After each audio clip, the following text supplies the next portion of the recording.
नमस्कार, मैं हूं आपके साथ हर्षिता और आप देख रहे हैं सत्यमेव टाइम्स। गोविंद चले आओ, गोपाल चले आओ जैसे कर्ण प्रिय भजनों से भागवत कथा का हुआ शुभारंभ। संत कबीरनगर जिले के सर्वाधिक चर्चित शख्सियत, समाज सेवी तथा सूर्य ग्रुप ऑफ कॉलेज के चेयरमैन डॉक्टर उदय प्रताप चतुर्वेदी के पैतृक गांव यानी महुली थाना क्षेत्र के भिटाहा गांव में आयोजित संगीतमय श्रीमद् भागवत कथा के तीसरे दिन का शुभारंभ हनुमान चालीसा पाठ के साथ हुआ।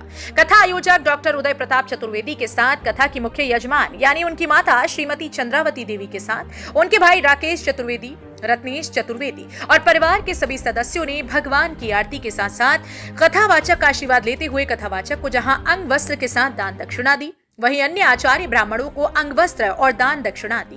कथा के तीसरे दिन भगवान श्री कृष्ण भक्तों का बिटहा गांव में जमावड़ा देखने को मिला। तीसरे दिन स्थानीय भक्तों के साथ उत्तर प्रदेश उद्योग व्यापार प्रतिनिधि मंडल के प्रदेश मंत्री तथा अपना दल एस व्यापार मंच के प्रदेश अध्यक्ष पुष्कर चौधरी पहुंचे थे। वहीं व्यापारी नेता सतीश सिंह के साथ उनके समर्थक भी इस कथा को सुनने पहुंचे थे। गोविंद चले आओ, गोपाल चले आओ जैसे कर्ण प्रिय भजनों की प्रस्तुति के साथ शुरू हुए तीसरे दिन की श्रीमद् भागवत कथा की शाम हजारों की संख्या में मौजूद भक्त भक्ति रस में गोते लगाते नजर आए। तीसरे दिन की कथा की शुरुआत भीष्म पितामह के उस मांग से शुरू हुई जब वो सतशय्या पर लेटे भगवान श्री कृष्ण से यही प्रार्थना कर रहे थे कि मेरी एक पुत्री है जिसको आप अपना लीजिए। ये प्रसंग सुनकर भगवान श्री कृष्ण बोले कि आप तो ब्रह्मचारी हो, फिर आपकी पुत्री कौन है? लाइए आपकी पुत्री को मेरे सामने, मैं उससे भी विवाह कर लूंगा क्योंकि मैं पहले भी कई विवाह कर चुका हूँ। भगवान श्री कृष्ण की इस बात को सुन भीष्म पितामह ने कहा कि मेरी पुत्री मेरी बुद्धि है, मेरी मति है, जिससे आप विवाह कर लीजिए। भीष्म पितामह की इस बात पर भगवान खुश होकर जब आशीर्वाद दिए तब भीष्म पितामह ने अपने शरीर का त्याग किया। कथा के दौरान कथावाचक ज्ञान चंद्र द्विवेदी ने महाभारत के अंत पर धृतराष्ट्र और गांधारी का प्रसंग सुनाते हुए महात्मा विदुर के उपदेशों का भी जिक्र किया। कथावाचक ने कहा कि भगवान की कथा सुनने से सभी व्याधियां दूर होती हैं। उन्होंने कहा कि श्रीमद् भागवत कथा बड़े से बड़े पापियों को भी पाप मुक्त कर देती है। जो व्यक्ति भागवत कथा आत्मसात कर लेता है वह सांसारिक दुखों से मुक्त हो जाता है। कथावाचक ने कहा कि जीवन में यदि मान, बड़ा पद या प्रतिष्ठा मिल जाए तो उसे ईश्वर की कृपा मानकर भलाई के कार्य करने चाहिए, लेकिन यदि उसका जीवन में किंचित मात्र भी अभिमान हुआ तो वह पाप का भागीदार बना देता है। उन्होंने कहा कि अहंकार से भरे राजा परीक्षित ने जंगल में साधना कर रहे शमीक ऋषि के गले में मरा हुआ सर्प डाल दिया। परिणाम स्वरूप राजा परीक्षित को 1 सप्ताह में मृत्यु का शाप मिला। जब परीक्षित ने अपने सर से स्वर्ण मुकुट को उतारा तो उन पर से कलयुग का प्रभाव समाप्त हो गया और उन्हें अपनी गलती का एहसास हुआ, लेकिन तब तक बहुत देर हो चुकी थी। कथावाचक ने कहा कि जब जब भगवान के भक्तों पर विपदा आती है तब भगवान उनके कल्याण के लिए सामने आते हैं।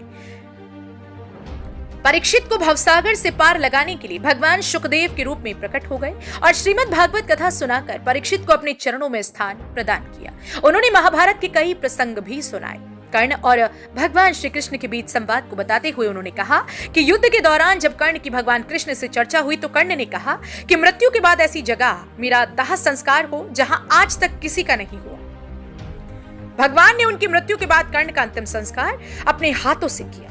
कृष्ण और विदुर का प्रसंग भी सुनाया गया। कथावाचक ने कहा कि नारायण की भक्ति में ही परम आनंद मिलता है। उनकी वाणी सागर का मोती बन जाती है। भगवान प्रेम के भूखे हैं, वासनाओं का त्याग करके ही प्रभु से मिलन संभव है। उन्होंने श्रद्धालुओं से कहा कि वासना को वस्त्र की भांति त्याग देना चाहिए। भागवत कथा का जो श्रवण करता है भगवान का आशीर्वाद उस पर बना रहता है। भीष्म पितामह, आपकी कौन जिम्मेदारी शेष रह गई है? तो उन्होंने कहा मेरी एक बेटी है जो अविवाहिता है, मैं उसका विवाह करना चाहता हूँ। अब तो लोग आश्चर्य में पड़ गए, जीवन पर्यंत जो ब्रह्मचारी रहे उनकी बिटिया भी है, ये आज पता चला लोगों को। तो आपकी बेटी के लिए वर कैसा चाहिए? तो भीष्म पितामह ने मुस्कुराते हुए कह दिया, वर तो आप जैसा चाहिए। बिल्कुल मेरी बेटी के अनुरूप अगर कोई है तो वह आप ही हो। तो भगवान ने कहा प्रस्तुत किया जाए अपनी बेटी को, इतने विवाह किए हैं कि एक और कर लेंगे।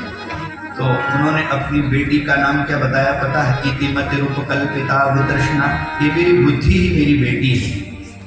मेरी बुद्धि रूपी बेटी को, मेरी मति रूपी बेटी को अपने से आप विवाहित कर लीजिए। बुद्धि का विवाह भगवान से हो जाए, विवाह का मतलब संबंध, बुद्धि का संबंध भगवान से हो जाए, फिर जीवन कृतकृत्य और धन्य धन्य हो जाए। तो हम अपनी बुद्धि रूपी बेटी का विवाह आपसे करना चाहते हैं।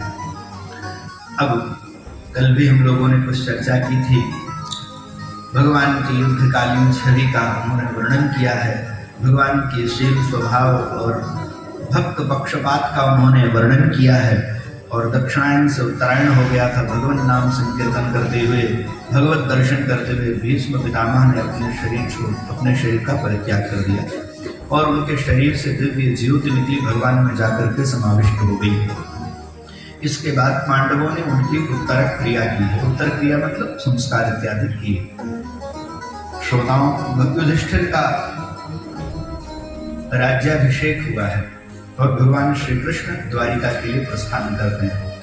भगवान जब द्वारिका में आए तो राजोचित सम्मान हुआ है। द्वारिका में उनका खूब अभिनंदन किया गया और वसुदेव, क्रूर, प्रद्युम्न, सांब इत्यादि अपने अपने कार्यों को छोड़ करके स्वागत करने के लिए दौड़े हैं। और मैया यशोदा ने तो अपनी गोद में बिठा लिया। इधर परीक्षित का जन्म हुआ, उनका नाम विष्णुरात रखा।